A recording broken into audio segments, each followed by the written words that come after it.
Hi. How are you? Today we will discuss some interesting facts. Don't forget to click the subscribe button, because it's free. Let's get started. It started with a NASA research project in the 1960s that tried to teach dolphins to speak English. At the location of the research laboratory, there is a young girl named Margaret Hoa Lovett who really likes the animal world. Because of his deep interest in animals, Mary Lilly, a renowned scientist in charge of the laboratory, recruited him to become a research assistant for the research subject, teaching dolphins to speak English. This offer was accepted by Lovett. One of the extreme ideas that came out of Lovett's head was to make his laboratory habitable for dolphins so that their interactions would be more intense.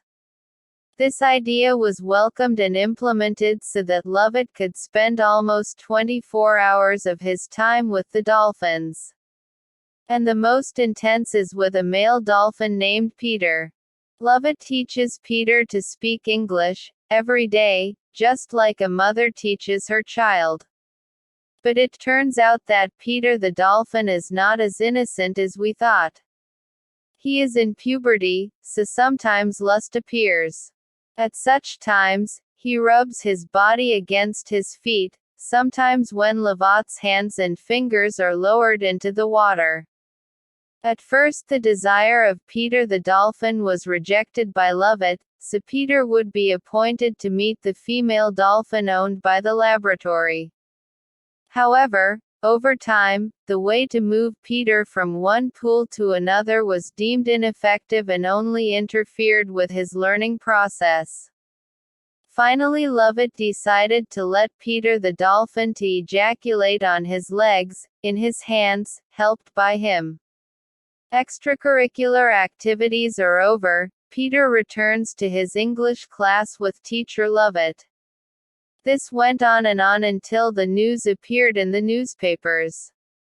It turned out that Mary Lilly was found to often inject nerve drugs into the animals she cared for, including this dolphin.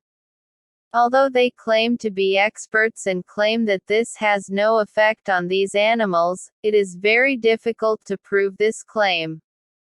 Because animal behavior is not easy to analyze.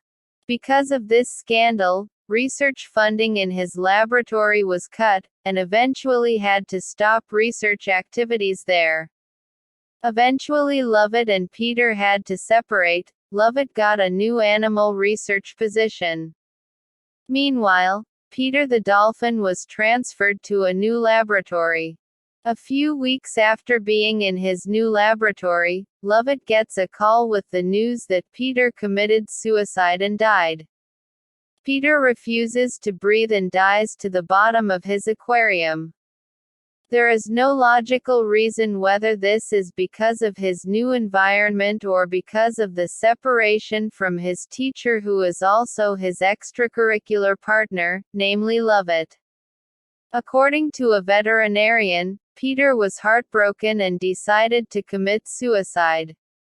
Margaret Lovett may have known the reason for their separation, but poor Peter couldn't understand the reason and decided to commit suicide. Research to teach dolphins to talk is never done again, perhaps this is for ethical reasons. However, we never know what this animal with the largest proportion of brains on Earth can do. Until here first. Don't forget to click the subscribe button. See you later.